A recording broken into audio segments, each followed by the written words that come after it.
Some users don't like to start on a blank screen. They'd rather have everything open and ready when they launch microestimating. To change what opens by default, go to Setup, Startup Group. Everything on the selected list will open when microestimating opens.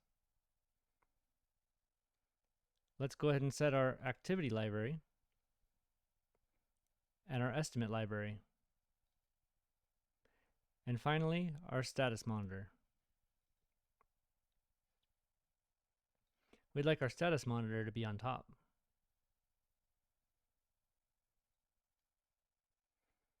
The next time we log into microestimating, those will open.